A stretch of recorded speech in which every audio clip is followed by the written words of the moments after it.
Dans le tuto précédent, nous avons vu comment préparer notre environnement de développement Java.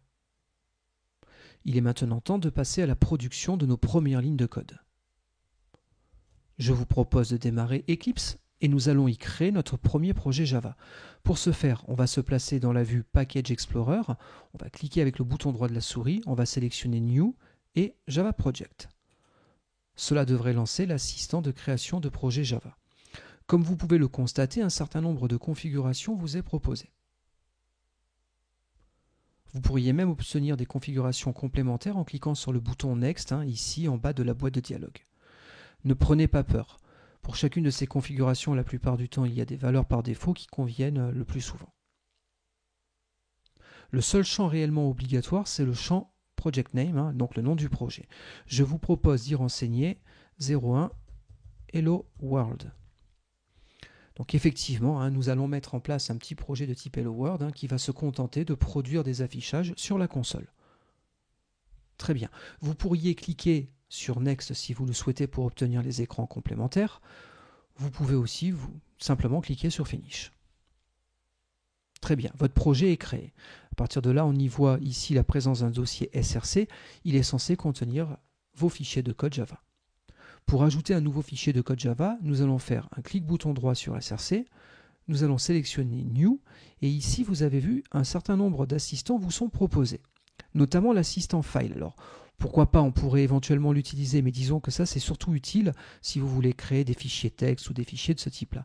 Si ce que vous voulez c'est un fichier de code Java, je vous conseille plutôt de prendre l'assistant classe. Alors attention, la notion de classe en programmation orientée objet est un concept relativement important. Nous y reviendrons dans les futurs tutos dédiés à ce sujet.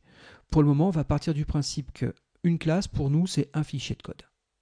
C'est une grosse caricature, mais ça nous ira très bien pour commencer. Donc vous cliquez sur classe et normalement, l'assistant de création de classe devrait apparaître. Encore une fois, vous avez tout un ensemble de configurations possibles. On va se focaliser sur l'essentiel. Ce qu'il faut, c'est surtout nommer votre classe. Alors attention, en Java, il y a des conventions de nommage. On va revenir sur ces conventions tout au long des tutos. Pour l'heure, la règle qu'on va devoir respecter, c'est qu'un fichier de code Java, une classe, doit commencer par une majuscule. Donc je vous propose d'appeler votre classe Start. Le fichier, techniquement parlant, il s'appellera start.java, mais ne mettez pas l'extension .java parce que si vous le faites, l'assistant va être en erreur. Il le rajoutera lui-même. Donc il ne veut absolument pas que vous éditiez cette partie-là. Très bien. Bon, il nous reste ici un avertissement, un warning, on verra ça plus tard. Pour le moment, c'est hors sujet. Notez que dans tout l'ensemble des configurations proposées, il y en a juste une autre qui va m'intéresser, à savoir la case à cocher qui est ici. Normalement, cette case à cocher permet de produire un main. Le main, c'est le point d'entrée de votre programme Java. C'est quelque chose qui est hérité des langages comme C et C++. C'est normalement par cette fonction que doit commencer votre programme. Alors, sauf que, attention, en Java, on n'a pas réellement de notion de fonction. En lieu et place, on a un concept, c'est le concept de méthode. Bon, encore une fois, je reviendrai sur la notion de méthode un petit peu plus tard. On va partir du principe aujourd'hui que fonction ou méthode, c'est à peu près la même chose. Donc, la fonction main, si je simplifie, c'est votre point de démarrage au niveau de votre programme Java. Alors, malgré cela, regardez, je vais la décocher. Je vais produire mon fichier, et donc j'ai bien mon fichier start.java qui contient ces quelques lignes de code. Et effectivement, le main n'est pas présent. Le mieux aurait été de cliquer sur la case, soyons clairs. Mais si vous l'avez oublié, je vous propose une autre façon de vous en sortir. Si ici vous tapez main et que vous tapez sur une séquence de touches magique, la séquence de touches c'est CTRL espace. Eh bien regardez, il vous fait une liste de propositions, une liste de suggestions, et il vous dit, tiens, main, est-ce que ce ne serait pas ça dont vous auriez besoin? Si effectivement le code proposé convient, il suffit soit de double-cliquer sur l'élément, soit de taper sur Entrée. Normalement, votre saisie est remplacée par le code souhaité. Alors, on en est arrivé au même stade que si j'avais coché la case à cocher dans l'écran précédent. Pour autant, notez qu'il faut le générer. Il ne faut pas chercher systématiquement à retaper tout ça. Pourquoi? Parce que vous pouvez faire des erreurs. Vous pouvez par exemple écrire statique avec un S majuscule. Et regardez, le langage est case sensitive. C'est-à-dire que le langage fait la distinction entre des lettres minuscules et des lettres majuscules. Donc attention comment vous orthographiez les choses. Si vous tapez votre main vous à la main en tapant public, static, void main et ainsi de suite, il y a un risque pour que vous fassiez une petite coquille quelque part. Regardez dans le même ordre d'idée, si je mets un P majuscule, le système n'en veut pas non plus. Et regardez, je viens ici, là cette fois-ci nous avons bien une majuscule sur le type string. Regardez, je vais mettre une minuscule. Encore une fois, je suis en erreur. Donc attention à correctement orthographier vos lignes de code. Du coup, la séquence de touches magiques que je vous ai proposée, le fameux contrôle espace, est très très pratique et vous verrez que je vais y revenir un très grand nombre de fois parce que ça va me permettre de produire énormément de lignes de code. Mais regardez, par exemple, ici, je veux maintenant faire un affichage sur la console. J'aurais pu faire quoi? J'aurais pu faire système. Alors système, ça représente votre environnement Java, si vous voulez, sur lequel on a un flux de sortie, c'est out. Sur ce flux de sortie, je veux faire un println. Bon, comme vous pouvez vous en rendre compte, ici, j'ai tout tapé à la main. Encore une fois, j'aurais pu faire des fautes de frappe. J'aurais pu ici mettre un S minuscule. Ça aurait produit une erreur. J'aurais pu ici mettre un O majuscule. Ça aurait encore une fois produit une erreur. Donc le mieux aurait certainement été de taper 6O, alors 6 pour système, O pour out, et là encore une fois je fais CTRL espace. Regardez bien, l'assistant vous dit ok, je connais système.out.println, je peux l'atteindre via ce raccourci, est-ce que c'est bien ça que vous voulez? Encore une fois, si vous cliquez sur entrée, il remplace 6O par le texte en question. Il ne vous reste plus qu'à taper votre message. Je vous conseille d'utiliser ces mécanismes-là. Alors ces séquences de touches, si vous souhaitez les retrouver, à savoir au niveau de l'outil, vous avez systématiquement pour chacun des menus l'ensemble des raccourcis clavier qui vous sont proposés pour le menu. Très bien. Notez aussi, allez, petite information, si vous faites CTRL-SHIFT-L, normalement ça vous affiche la liste de tous les raccourcis clavier accessible au niveau de cet éditeur. Et vous voyez le Content Assist, l'assistance à la saisie pour produire du contenu, c'est CTRL espace. Très bien. Bon, vous avez tous les autres raccourcis qui sont là. Je ne sais pas si vous avez vu la taille de mon ascenseur. J'ai un grand nombre de raccourcis disponibles au niveau d'Eclipse. Très bien. On apprendra là aussi à les utiliser au fil de l'eau. Très bien. À partir de là, comme on l'a vu il y a quelques secondes, si jamais je fais des bêtises, je vais produire des erreurs. Je voudrais pendant quelques minutes me pencher sur ces erreurs. Regardez, là mon fichier a été édité. Il y a la petite astérix qui est ici, mais il n'a pas encore été enregistré. Je vais l'enregistrer, l'astérix va disparaître. Regardez, je fais CTRL S et l'astérix est disparu. À partir de là, mon erreur est matérialisée à différents endroits. Elle est matérialisée ici. Elle est matérialisée sur le côté droit, elle est matérialisée ici dans le nom du fichier, et puis vous voyez, au niveau du Package Explorer, on le retrouve aussi dans toute la hiérarchie. Alors tout ça c'est très pratique. Imaginons, on ferme Eclipse là maintenant, on le réouvre demain. Quand vous allez le réouvrir, vous allez vous retrouver dans cet état-là. Ça vous permettra de rapidement voir qu'il y a une erreur dans le projet. Il vous suffit alors d'ouvrir la hiérarchie de dossiers pour descendre jusqu'au fichier problématique, et en cliquant sur le fichier, vous réouvrirez directement ce fichier-là. Notez aussi, quand on est dans l'éditeur, imaginons, regardez là, je vais passer en plein écran. En double-cliquant sur start.java, je passe mon éditeur en plein écran. Je constate mon erreur ici, je constate mon erreur à ce niveau-là. Très bien. La question c'est pourquoi on l'a des deux côtés? C'est peut-être un petit peu redondant. Regardez ce que je vais faire.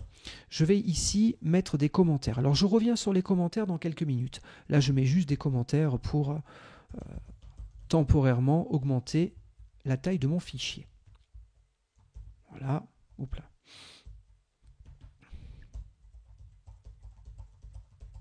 Voilà. Donc là, j'ai un fichier relativement important. Bon, il n'y a pas grand-chose dedans, mais en tout cas, je peux jouer avec l'ascenseur pour en voir ces différentes parties. Ce qu'on constate, c'est que là, sur le côté gauche, je n'ai plus le marqueur d'erreur. C'est normal, pour le moment, je n'affiche pas dans cette vue la ligne posant problème. Donc le marqueur a disparu. Par contre, sur le côté droit, bah, l'erreur est bien matérialisée ici. Alors pourquoi? Bah parce que sur le côté gauche, c'est la vue qui vous est proposée. Sur le côté droit, ça représente le fichier dans son intégralité. Regardez, en me déplaçant ici, je vois au niveau de mon ascenseur que pour le moment, je vois mon fichier de là jusqu'à ici. Vous voyez le curseur de ma souris. Par contre, en dessous, il y a une partie qui est non dévoilée. Bon, ben, mon erreur est bien sur la partie inférieure. Si je clique à ce niveau-là, ben, ça me ramène directement sur la ligne en question. Vous avez vu, la vue s'est déplacée et est venue m'afficher la ligne problématique. Du coup, le message est réapparu sur la gauche. Personnellement, j'ai tendance à privilégier la barre de droite.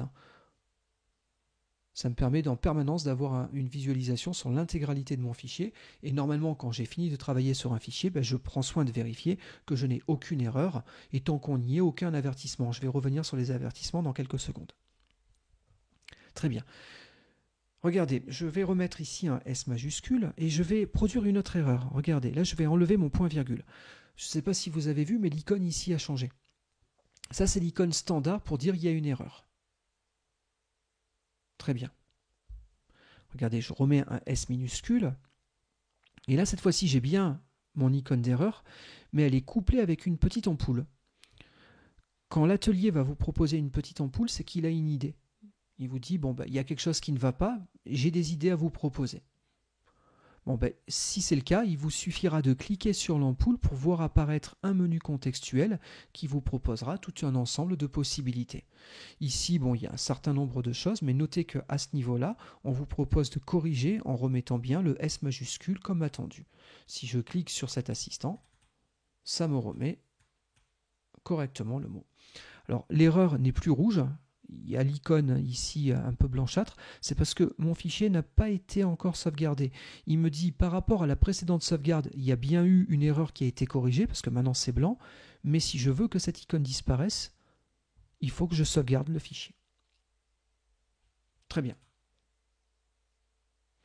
Alors notez, comme je vous disais il y a quelques minutes, il n'y a pas que les erreurs, on peut aussi avoir des warnings. Regardez, ici je suis en train de déclarer une variable. Alors pour ceux qui connaissent déjà un petit peu le langage C, ça devrait effectivement vous rappeler quelque chose. C'est exactement la même syntaxe que pour C ou pour C++, pourquoi pas. À savoir, j'ai ma variable, elle s'appelle A. Son type, c'est int pour integer, donc c'est un entier. A est un entier. Et sa valeur par défaut, c'est 0. Très bien, donc j'ai déclaré ma variable. Pour autant, regardez bien, j'ai ici un warning, un avertissement. Alors il est plus rouge, il est orange. En rouge, ce sont les erreurs. En orange, les warnings. Et à ce niveau-là, j'ai aussi un marqueur qui me dit qu'il y a un problème. Le problème, en l'occurrence, c'est que j'ai déclaré une variable que je n'utilise nulle part. Donc il me dit qu'il y a un souci. Et vous voyez, avec l'ampoule, il me fait des suggestions. Une des suggestions, ce serait de purement et simplement supprimer toute référence à A dans le programme. Pourquoi pas? Bon, une autre solution, ce serait de l'utiliser. Regardez, ici, je reviens sur mon Hello World et je fais plus A. Et comme vous pouvez voir, du coup, le warning disparaît. Notez que, outre le fait de voir les erreurs sur les côtés de l'éditeur et au niveau du Package Explorer, il y aurait aussi cette vue, la vue problème. Elle affiche tout warning ou toute erreur. Regardez, je supprime l'utilisation de A, j'ai de nouveau le warning. Je produis une erreur de compilation, j'ai bien mon erreur qui est matérialisée. Dans les deux cas, on vous donne un message, le fichier posant problème et le numéro de ligne sur laquelle le problème est constaté. Regardez, je ferme mon éditeur, il me suffit ici de double-cliquer sur la ligne et ça me réouvre l'éditeur en lieu et place. Du coup, allez, je corrige mon erreur. Et donc là, c'est parfait, j'ai bien un fichier avec 0 erreur, 0 warning. Très bien. Allez, tout à l'heure, j'avais affiché des commentaires pour agrandir la taille de mon fichier. Je vais les supprimer, je vais en garder que un pendant quelques instants. Et donc, je voudrais discuter un petit peu de ces commentaires. Alors déjà, ce qu'on peut constater, c'est qu'il y a un petit truc qui peut nous perturber dans certains cas. Actuellement, là, le texte de mon commentaire est surligné. C'est à peu près la même couleur que pour les warnings. Alors, il faut quand même comprendre que là, on n'a pas vraiment un warning, en tout cas pas en termes de code. Sur le côté gauche et sur le côté droit, on ne retrouve pas les marqueurs visuels. Alors qu'est-ce que c'est que ce surlignage? En vérité, ça vient du fait que Eclipse, des fois, cherche, à mon sens, à en faire un petit peu trop. Et ici, regardez, donc je suis allé dans Windows Préférences, j'ai la configuration de mon workspace, et donc je peux notamment aller dans Général, je peux ouvrir ici le menu Editors, et aller dans Text Editors.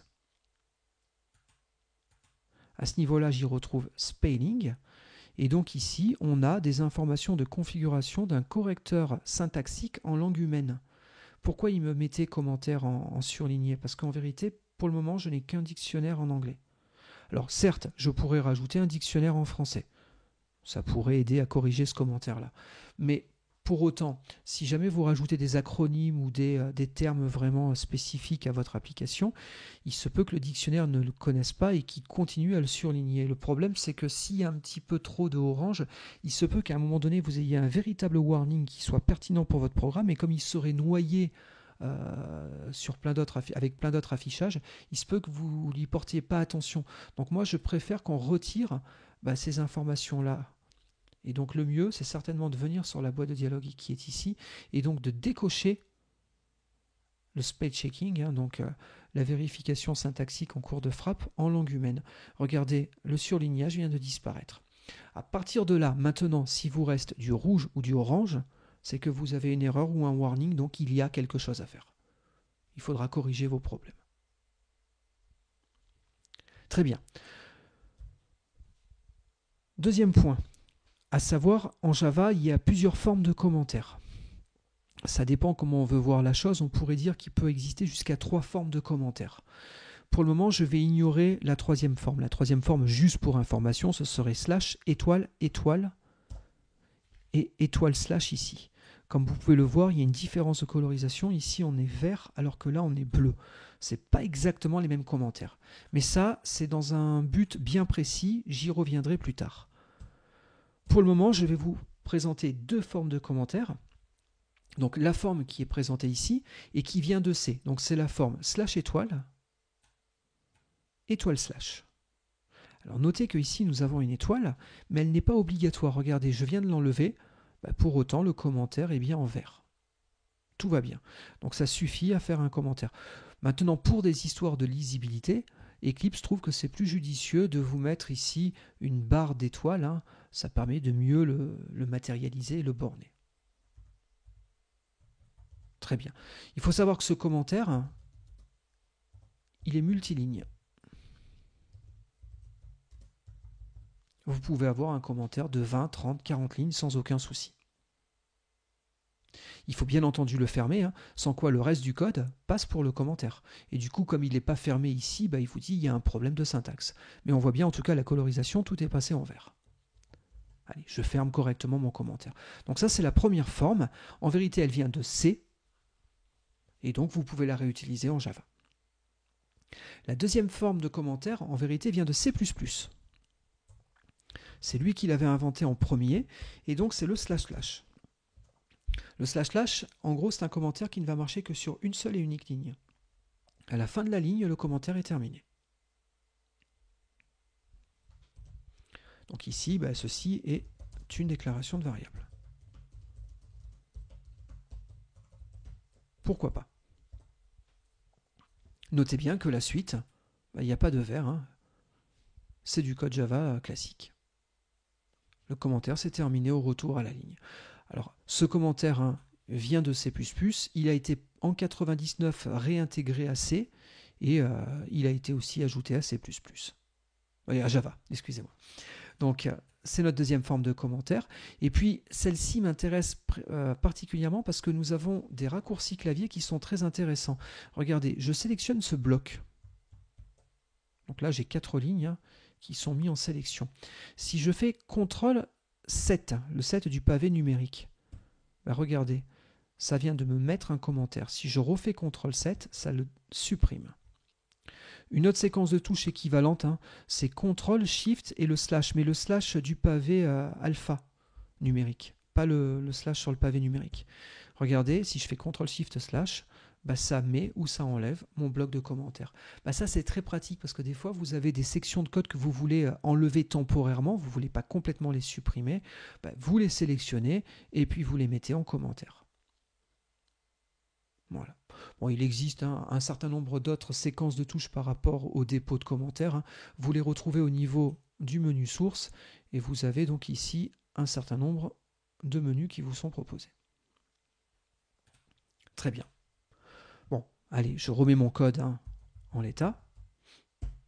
Et donc, une fois que votre programme est terminé, bah maintenant il nous faut lancer ce programme. Pour lancer votre programme, rien de plus simple, vous cliquez avec le bouton droit de la souris sur votre éditeur et vous recherchez le menu Run As. Au niveau du Run As, on y retrouve Java Application. Si je clique ici, bah mon programme vient de démarrer.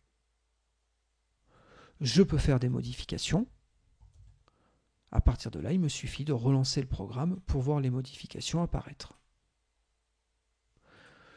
Vous auriez pu aussi le lancer directement à partir de là. Regardez, bouton droit, Run As, et je lance Java Application. Très bien, ça marche. Et enfin, une dernière possibilité pour démarrer votre programme serait de cliquer sur cette icône.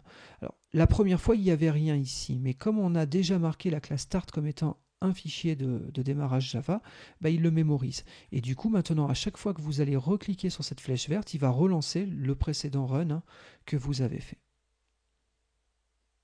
Voilà. Bon, bien entendu, si jamais votre fichier est en erreur, vous serez dans l'incapacité de démarrer, du moins. Vous allez avoir du mal à démarrer votre projet. Je suis revenu sur le terme d'incapacité parce que, effectivement, là, il me dit il y a un problème, il n'y arrive pas. Mais il pourrait démarrer une ancienne version du code qui pourrait traîner sur votre ordinateur. Donc le mieux, c'est dès lors que vous avez cet écran-là, d'appuyer sur Cancel. Très bien. Bon, ben voilà qui clôt ce que je voulais vous montrer pour démarrer ce premier exemple. Dans le tuto suivant, nous allons nous intéresser à un concept vraiment très important de Java, à savoir la portabilité.